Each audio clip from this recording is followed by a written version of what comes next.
As we begin Holy Week, it's a great chance for us to look back and to look forward. We're looking forward to when these restrictions will lift. We're looking forward to when the dust starts to settle on this coronavirus, and it's hard to know what the future will look like, what the new normal will look like. They say that if we don't learn from history, we're destined to repeat it. And as we think forward to these new opportunities that please God will come in time, we want to think about what will it mean to be the people of God as we seek to move forward, as we seek to be the people of tomorrow. Well, actually, to be the people of tomorrow, we have to first look back to yesterday. We have to look back to history so that we're not destined to repeat history.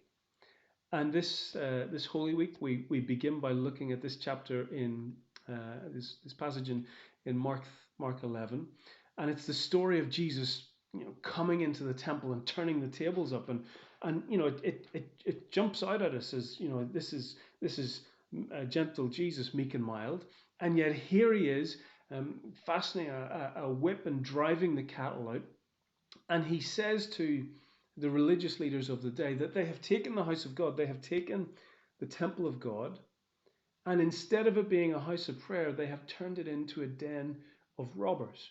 And that jumps out at us as Jesus, these are some pretty strong words, and it seems surprising. And yet, actually, as we look back, this isn't the first time something like this has happened.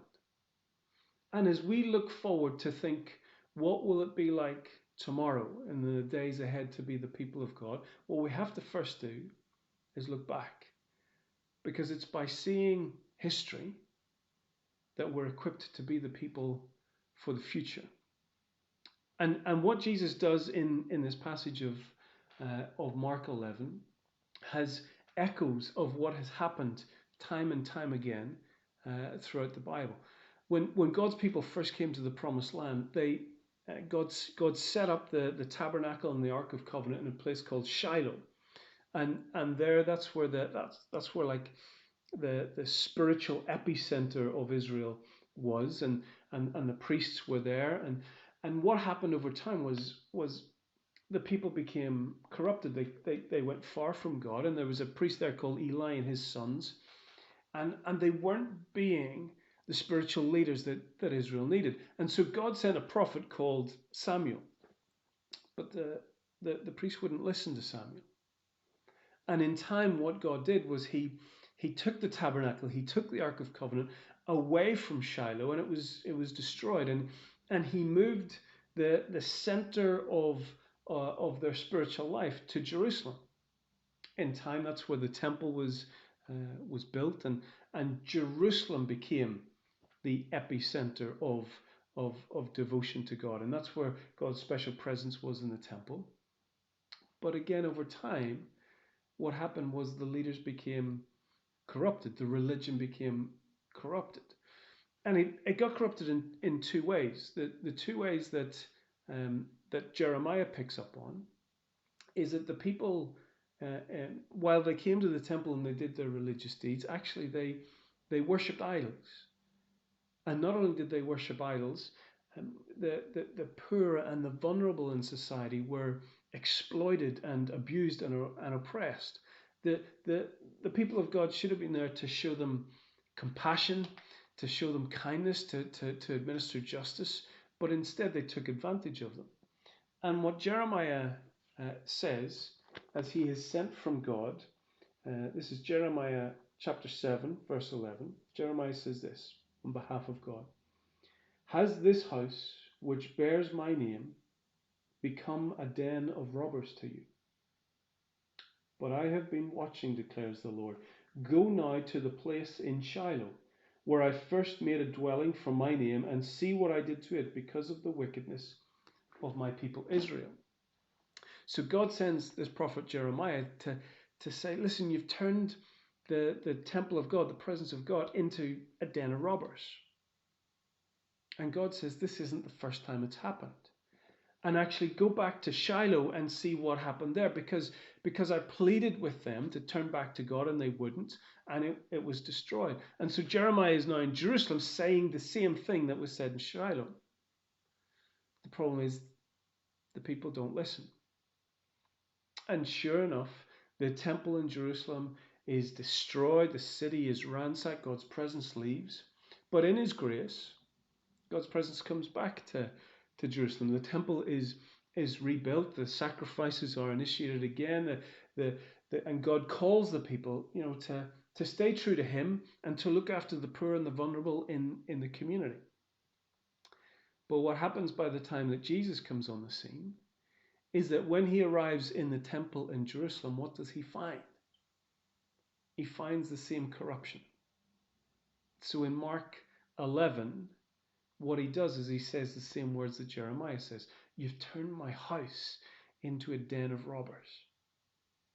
You see, history is repeating itself. It started with Samuel going to Shiloh, Jeremiah going to Jerusalem, and now Jesus going to Jerusalem, and it ends the same way. The religious leaders don't listen. The people don't listen. And Jesus predicts in Mark 13 that the temple will once again be destroyed, that God's presence will leave. And it does. And what Jesus pleaded with the people in his day is that instead of being a den of robbers, it ought to be a house of prayer. And we're in, we have had 12 months of almost just feeling like we are in limbo, like we're treading water. And we're looking forward to what tomorrow brings. But as we look forward to what tomorrow brings at the start of this Holy Week, we want to look back from the lessons of the past, because it's learning from the lessons of the past that we don't repeat them. That in the journey towards tomorrow, we become the people that God wants us to be. And the mistake that Jeremiah's people made was that their hearts moved from God. Instead of loving God, they turned to idols. Instead of helping the vulnerable in their society, they took advantage of them. Jesus says, I want you to be a house of prayer. And what he means by that is more than just us sitting at home in our taking our quiet time to have a pray. It does mean that, but it means so much more than that.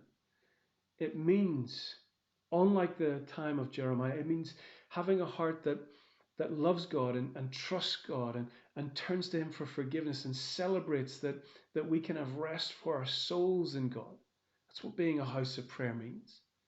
It also means looking after the poor and the vulnerable in our society, not abusing them, not exploiting them, not taking advantage of them, but actually being God's hands and feet in this world, taking the compassion that he has given to us and sharing it with those in our lives and in our communities.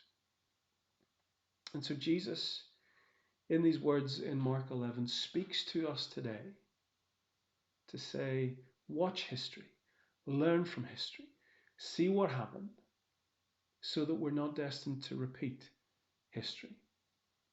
I don't know what the months ahead will bring. I don't know what the new normal will look like.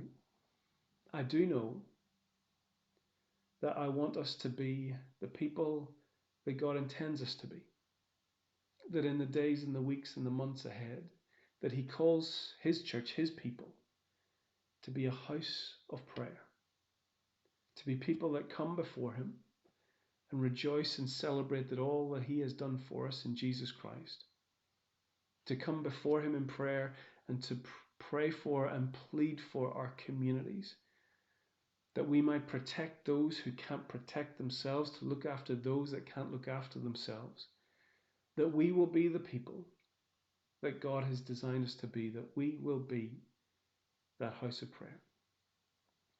Whatever comes in the weeks and months ahead, let us learn from the past, that in the days ahead we might be the people that God wants us to be.